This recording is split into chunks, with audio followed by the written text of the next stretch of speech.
नमस्ते दोस्तों, आप सब कैसे हो। आशा करती हूँ आप सब लोग बहुत अच्छे होंगे। मैं एक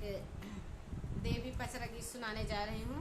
जैसे लगे कमेंट करके ज़रूर बताना।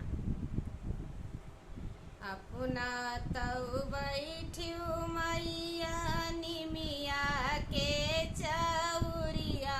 हो छोहरिया वन करीना घर घर फेरिया लगामई हो छोहरिया वन करीना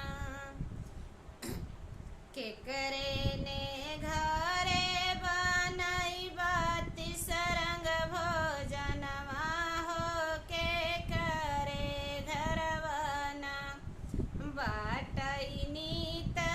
उपवसवा हो के करे घर बना राजा के घरे बनई बाती सरंग भोजनवा हो गरीबे घरवाना बाटई नीत उपवसवा हो गरीबे घरवाना बाटई नीत उपवसवा हो गरीबे घरवाना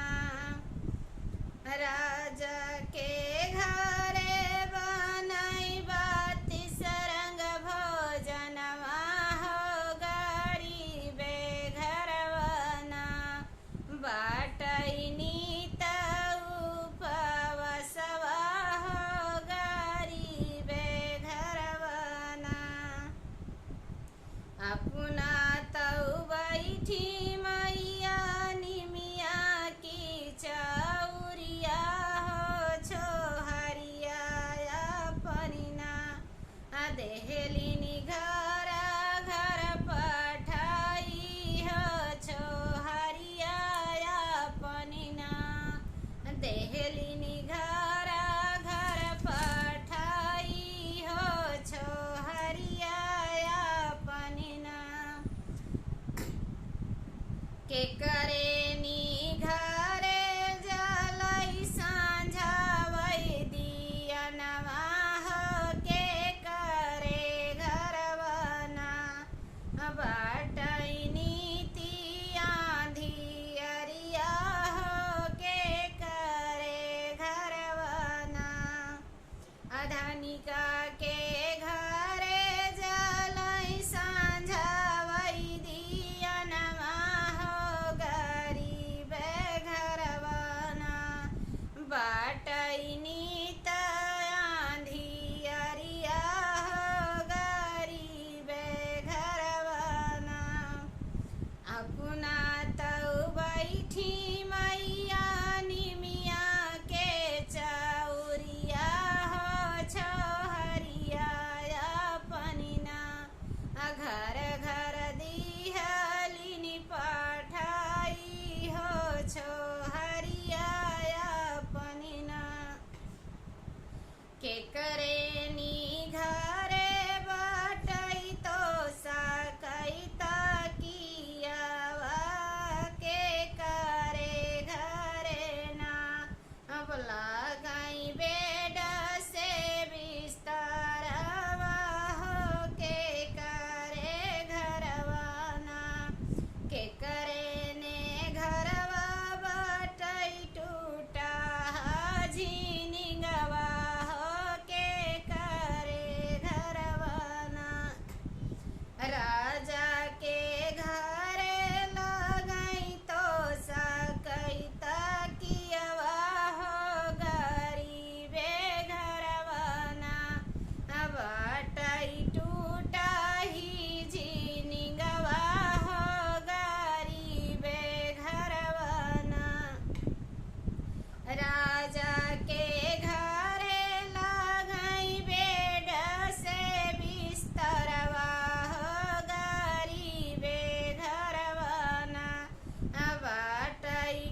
राजा के घरे रोवई लरिका से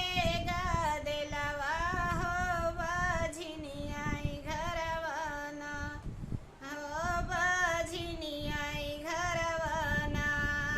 बटई सुनी आंगनैया हो बझनियाई घरवाना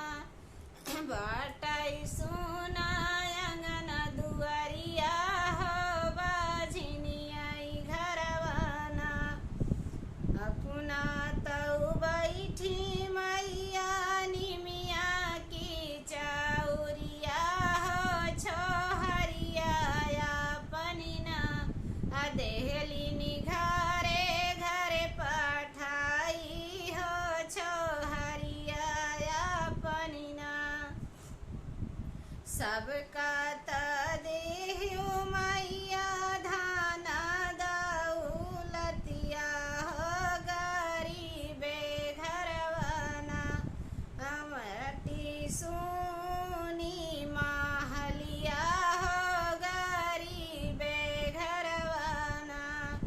सबका तउदिहु मैया धाना दौलतिया हो गरीबे घरवाना बाटिन सुनी महलिया हो गरीबे घरवाना अपना तऊ बैठी मैया निमिया की चौरिया हो छोहरिया वन करिना घर घर फेरिया लगामई हो छोहरिया वन करिना घरे घरे